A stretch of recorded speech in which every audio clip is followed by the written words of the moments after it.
What's going on, everyone? Scott here. Welcome back to the channel. So Michigan State basketball wins their 13th straight game with a 73-51 win over Minnesota in the Breslin Center on Tuesday night. Now, Michigan State was propelled by their run to end the first half, ended up going into halftime up 20 points, 36-16. Incredible defensive half. One of the best defensive halves of all season. Probably the only other one that can compare is the Washington half, where I believe they held up to 13 points in the first half. In the second half, a lot closer game.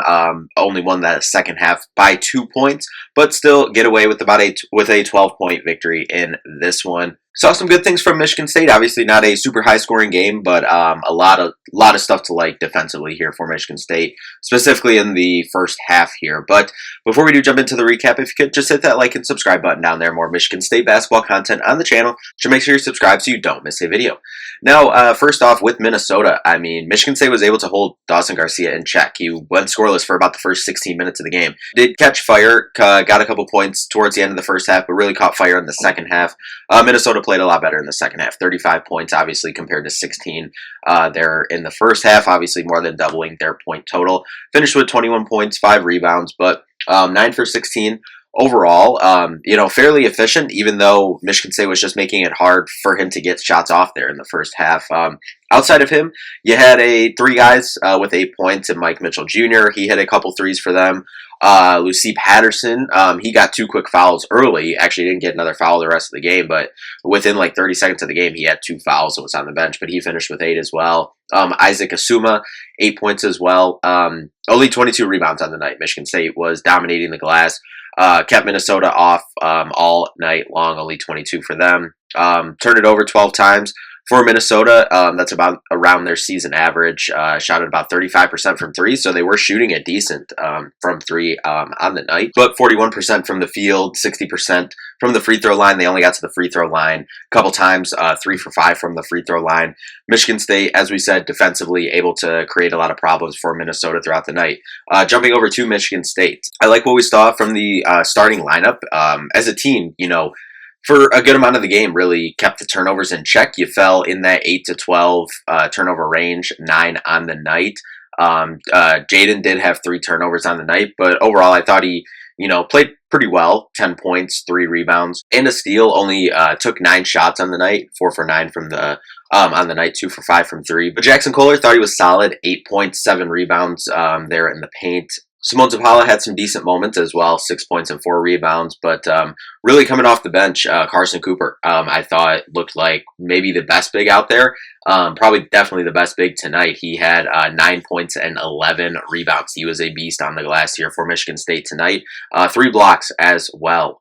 Xavier Booker thought he had some decent moments, 10 points, 0 for 2 from 3, 3 for 7 from the field overall, 3 rebounds, but we've seen it, kind of this evolution of Xavier Booker throughout the season. He's really struggled. I think they said he's 1 for his last 20 from 3-point range, I believe they mentioned on the broadcast, but we've talked about it, a handful of times this year. He's finding ways just to put the ball on the floor, get to the basket, do other things if his shot isn't falling. And then when his shot does fall, because he is a good shooter, once that starts falling, then everything kind of starts rounding into form. But again, really for Michigan State in this one, in terms of player personnel, Cohen Carr and Trey Holloman. Cohen Carr just doing everything. Yes, his incredible athletic dunks, but 7 points overall, 2 rebounds, but the 3 steals.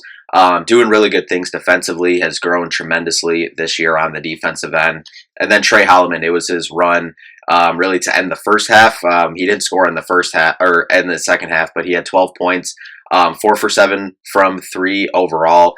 Couldn't get any buckets to go in the second half, but 3 assists and a steal on the night as well. And that back-to-back-to-back threes had the Breslin Center rocking. That was incredible to see. But overall for Michigan State, really solid performance for the most part. I will say there was some stretches, struggled kind of to start the game the first 2 minutes or so on the offensive end, but then the defense was so locked in for the entirety of the first half and then the offense caught fire at the end to make the score look like the way it did. But then in the second half, you have to give Minnesota some credit. They were just hitting some shots, but I think definitely defensively were still solid, but just kind of got sloppy a little bit. Had to go back and look at the numbers, but it seemed like in the first half that Michigan State finished with 9 turnovers. It felt like in the first half they maybe had 1 or 2 turnovers, and then in the second half felt like they had had the rest of the 7. So But definitely had to credit Minnesota for making some shots there in the second half. But definitely some stuff Michigan State can clean up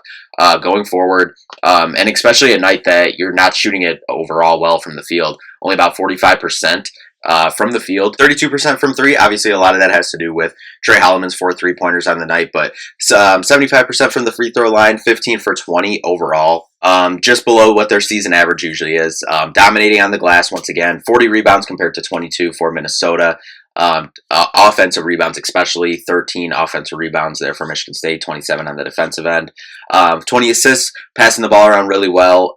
Looked really good. 7 steals and 6 blocks. Only turned it over 9 times, as we said, falling in that 8 to 12 range for turnovers, where Michigan State wants to sit. 17 fast break points, only held Minnesota to 3. As we said, Minnesota isn't a team that likes to get out there, run, fast break, stuff like that. So, that tracks, but credit to Michigan State for keeping them off the break. And then points in the paint, 30 to 20.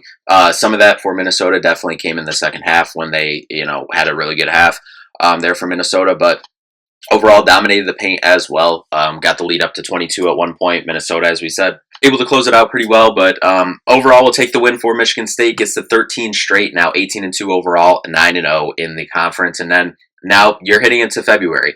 And this is definitely, February is going to prove what this team is made of. This schedule definitely gets incredibly tough. You have your West Coast swing starting this weekend, Saturday at USC, Tuesday at UCLA, and then you got Oregon when you come back home next Saturday in the Breslin Center. You got a lot of the other top teams that are up there with you in the Big Ten standing. So yes, that's what we kept talking about over this last month or so, is put yourself in a good position going into February, because it's going to get tougher. Michigan State has done that, now have a 2-game lead in the loss column there, now in the Big Ten standings. So now the work begins in February. This is going February and March to see what this team is made of. Really excited, though. I thought there was a lot of good things tonight. Obviously, some still stuff to clean up on over the next couple days before they head out west. But we'll take it. 13 straight wins. Glad to say that. Haven't been able to say that in a long time. But anyway, that'll do it for this one. We'll be back with a preview for the USC game on Saturday. But thank you all so much for watching. We'll see you in the next one. Peace out.